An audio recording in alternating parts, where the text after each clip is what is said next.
ਅਗਲੀ ਜਿਹੜੀ ਹਰਜੋਤ ਸਿੰਘ ਦੀ ਗੱਲ ਕਰਦੇ ਜਾਈਏ, ਡਿਪਾਰਟਮੈਂਟ ਆਫ ਜਸਟਿਸ ਨੇ ਨਵੀਂ ਪਾਲਿਸੀ ਉਹ ਇਸ਼ੂ ਕੀਤੀ ਆ, ਉਹ ਤਿਆਰ ਕੀਤੀ ਆ, ਜਿਸ ਦੇ ਵਿੱਚ ਜਿਹੜੇ ਸਾਥੀ ਲਾ ਐਨਫੋਰਸਮੈਂਟ ਆਫਿਸਰਸ ਆ, ਉਹ ਰਿਕੁਆਇਰ ਕਰਦੀ ਹੈ ਇਸ ਪਾਲਿਸੀ ਦੇ ਤਹਿਤ ਵੀ ਜੇ ਕੋਈ ਐਕਸੈਸਿਵ ਫੋਰਸ ਲੋੜੋਂ ਵੱਧ ਤਾਕਤ ਕਿਸੇ ਦੇ ਉੱਤੇ ਵਰਤ ਰਿਹਾ ਆ, ਵੀ ਉਹ ਉਸ ਨੂੰ ਰੋਕੇ।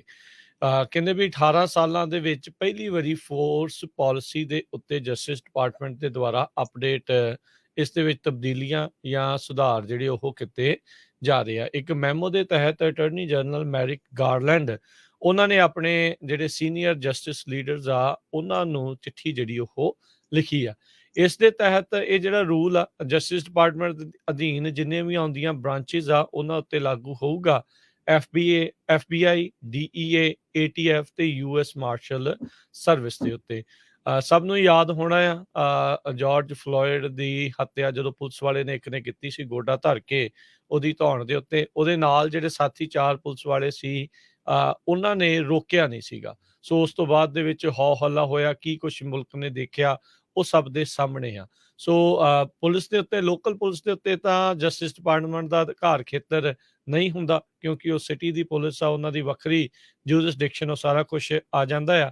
ਪਰ ਇਹਨਾਂ ਨੇ ਆਪਣੀਆਂ ਜਿਹੜੀਆਂ ਆਉਂਦੀਆਂ ਲਾ ਐਨਫੋਰਸਮੈਂਟ ਆਫਿਸਰਸ ਆ ਉਹਨਾਂ ਨੂੰ ਜਿਹੜੇ ਐਕਸੈਸਿਵ ਫੋਰਸ ਨੂੰ ਵਰਤ ਰਹੇ ਪੁਲਿਸ ਜਿਹੜੇ ਲਾ ਐਨਫੋਰਸਮੈਂਟ ਆਫਿਸਰ ਆ ਉਸ ਨੂੰ ਬਾਕੀ ਜਿਹੜੇ ਅਫਸਰਾਂ ਦੇ ਉੱਤੇ ਭਾਰ ਪਾਇਆ ਵੀ ਤੁਸੀਂ ਐਕਸੈਸਿਵ ਫੋਰਸ ਨੂੰ ਨਾਲ ਦੇ ਨਾਲ ਰੋਕਣਾ ਹੈਗਾ ਆ। ਸੋ ਡੈਡਲੀ ਫੋਰਸ ਕਿੱਦਾਂ ਵਰਤਣੀ ਆ, ਕਦੋਂ ਵਰਤਣੀ ਆ, ਕਿਹੜੀ ਚੀਜ਼ ਐਕਸੈਸਿਵ ਫੋਰਸ ਹੋ ਸਕਦੀ ਆ, ਉਹ ਜਿਹੜਾ ਆ ਉਹ ਦੇਖਿਆ ਜਾਊਗਾ। ਪਿਛਲੇ ਮਹੀਨੇ ਹੀ ਕਨੈਟੀਕਟ ਦੇ ਇੱਕ ਸਟੇਟ ਟਰੂਪਰ ਨੂੰ ਮੈਨ ਸਲੌਟਰ ਦੇ ਚਾਰजेस ਲਾ ਕੇ ਚਾਰਜ ਕੀਤਾ ਗਿਆ ਸੀ। ਉਸਨੇ 2020 ਦੇ ਵਿੱਚ ਇੱਕ ਕਾਲੇ ਮੂਲ ਦੇ ਬੰਦੇ ਦੀ ਉਹਦੇ ਹੱਥੋਂ ਜਿਹੜੀ ਆ ਉਹ ਮੌਤ ਹੋ ਗਈ ਸੀਗੀ। ਸੋ ਇੱਦਾਂ ਦੀਆਂ ਜਿਹੜੀਆਂ ਖਬਰਾਂ ਆਪਾਂ ਨੂੰ ਅਕਸਰ ਸੁਣਨ ਨੂੰ ਜਿਹੜੀਆਂ ਉਹ ਮਿਲਦੀਆਂ ਰਹਿੰਦੀਆਂ ਆ। 18 ਸਾਲਾਂ 'ਚ ਪਹਿਲੀ ਵਾਰੀ ਜਸਟਿਸ ਡਿਪਾਰਟਮੈਂਟ ਨੇ ਆਪਣੀ ਐਕਸੈਸਿਵ ਫੋਰਸ ਦੀ ਪਾਲਿਸੀ ਦੇ ਵਿੱਚ ਤਬਦੀਲੀਆਂ ਕੀਤੀਆਂ ਨੇ। ਜੀ ਬਿਲਕੁਲ। 2020 ਦੇ ਵਿੱਚ ਨੈਸ਼ਨਲ ਕੰਸੈਂਸਸ ਪਾਲਿਸੀ ਹੋਈ ਸੀ ਯੂਜ਼ ਆਫ ਫੋਰਸ ਦੇ ਵਿੱਚ। ਉਸ ਟਾਈਮ ਦੇ ਉੱਤੇ ਇਹ ਡਾਕੂਮੈਂਟ ਤਿਆਰ ਕੀਤਾ ਗਿਆ ਸੀ। ਸੋ ਇਹ ਹੁਣ ਜਿਹੜੀਆਂ ਪਾਲਿਸੀਜ਼ ਆ ਜੁਲਾਈ 19 ਨੂੰ ਲਾਗੂ ਹੋਣ ਜਾਣਗੀਆਂ। ਜੀ ਬਿਲਕੁਲ। ਸੋ ਕਹਿੰਦੇ ਵੀ ਲਾ ਐਨਫੋਰਸਮੈਂਟ ਆਫਿਸਰਸ ਇਹ ਇਹਨਾਂ ਨੂੰ ਹੁਣ ਪਛਾਣ ਹੋਣੀ ਚਾਹੀਦੀ ਆ ਵੀ ਰੈਕੋਗਨਾਈਜ਼ ਕਰਨ ਵੀ ਕਿੱਥੇ ਜਿਹੜਾ ਐਕਸੈਸਿਵ ਫੋਰਸ ਆ, ਤੇ ਇਹ ਇਹਨਾਂ ਦੀ ਅਫਰਮੇਟਿਵ ਡਿਊਟੀ ਆ ਵੀ ਉਸ ਚੀਜ਼ ਨੂੰ ਪ੍ਰੀਵੈਂਟ ਕਰਦਾ ਜਾਂ ਰੋਕਣਾ। ਤੇ ਜੇ ਕੋਈ ਅਫਸਰ ਐਕਸੈਸਿਵ ਫੋਰਸ ਵਰਤ ਰਿਹਾ ਹੈਗਾ ਆ ਤਾਂ ਉਸ ਦੇ ਉੱਤੇ ਹੋਰ ਤਾਕਤਾਂ ਜਾਂ ਵੀ ਵਾਇਓਲੇਸ਼ਨ ਕਰ ਰਿਹਾ ਸੰਵਿਧਾਨ ਦੀ, ਫੈਡਰਲ ਲਾਜ਼ ਦੀ, ਡਿਪਾਰਟਮੈਂਟ ਪਾਲਿਸੀਜ਼ ਦੀ, ਵੀ ਉਸ ਨੂੰ ਰੋਕਣਾ ਹੈਗਾ ਵੀ ਇਦਾਂ ਦੀ ਚੀਜ਼ ਉਹ ਨਾ ਕਰੇ। ਸੋ ਇੱਕ ਕਾਫੀ ਵੱਡੀ ਚੇਂਜ ਜਿਹੜੀ ਆ ਫੋਰਸ ਨੂੰ ਲੈ ਕੇ ਆਪਾਂ ਇਸ ਟਾਈਮ ਦੇਖ ਰਹੇ ਹੈਗੇ ਆ। ਅਗਲੀ ਜਿਹੜੀ ਹਰਜੋਤ ਸਿੰਘ ਦੀ ਗੱਲ ਕਰਦੇ ਜਾਈਏ, ਡਿਪਾਰਟਮੈਂਟ ਆਫ ਜਸਟਿਸ ਨੇ ਨਵੀਂ ਪਾਲਿਸੀ ਉਹ ਇਸ਼ੂ ਕੀਤੀ ਆ, ਉਹ ਤਿਆਰ ਕੀਤੀ ਆ, ਜਿਸ ਦੇ ਵਿੱਚ ਜਿਹੜੇ ਸਾਥੀ ਲਾ ਐਨਫੋਰਸਮੈਂਟ ਆਫਿਸਰਸ ਆ ਉਹ ਰਿਕੁਆਇਰ ਕਰਦੀ ਹੈ ਇਸ ਪਾਲਿਸੀ ਦੇ ਤਹਿਤ ਵੀ ਜੇ ਕੋਈ ਐਕਸੈਸਿਵ ਫੋਰਸ ਲੋੜੋਂ ਵੱਧ ਤਾਕਤ ਕਿਸੇ ਦੇ ਉੱਤੇ ਵਰਤ ਰਿਹਾ ਆ, ਵੀ ਉਹ ਉਸ ਨੂੰ ਰੋਕੇ।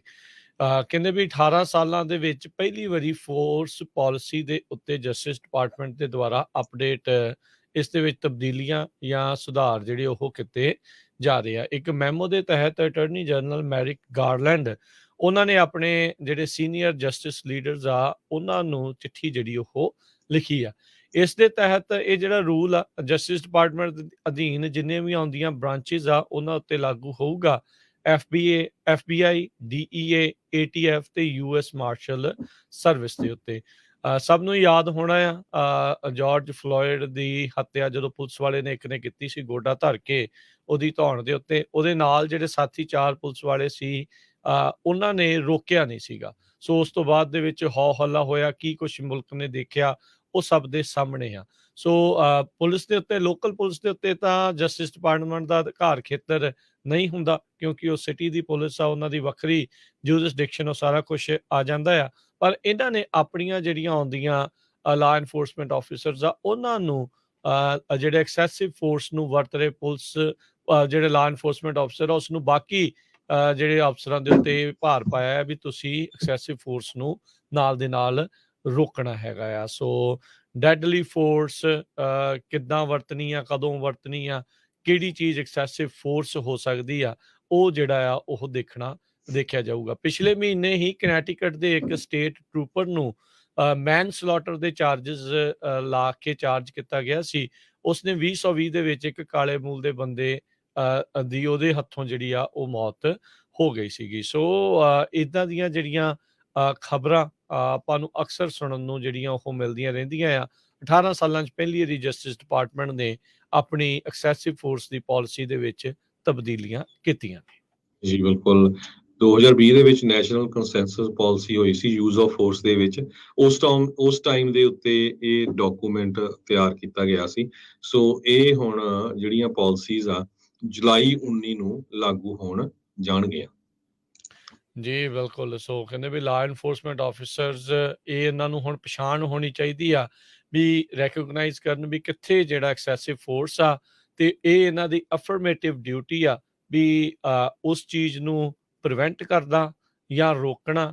ਤੇ ਜੇ ਕੋਈ ਅਫਸਰ ਐਕਸੈਸਿਵ ਫੋਰਸ ਵਰਤ ਰਿਹਾ ਹੈਗਾ ਆ ਤਾਂ ਉਸ ਦੇ ਉੱਤੇ ਹੋਰ ਤਾਕਤਾਂ ਜਾਂ ਵੀ ਵਾਇਓਲੇਸ਼ਨ ਕਰ ਰਿਹਾ ਸੰਵਿਧਾਨ ਦੀ, ਫੈਡਰਲ ਲਾਜ਼ ਦੀ, ਡਿਪਾਰਟਮੈਂਟ ਪਾਲਿਸੀਜ਼ ਦੀ, ਵੀ ਉਸ ਨੂੰ ਰੋਕਣਾ ਹੈਗਾ ਵੀ ਇਦਾਂ ਦੀ ਚੀਜ਼ ਉਹ ਨਾ ਕਰੇ। ਸੋ ਇੱਕ ਕਾਫੀ ਵੱਡੀ ਚੇਂਜ ਜਿਹੜੀ ਆ ਫੋਰਸ ਨੂੰ ਲੈ ਕੇ ਆਪਾਂ ਇਸ ਟਾਈਮ ਦੇਖ ਰਹੇ ਹੈਗੇ।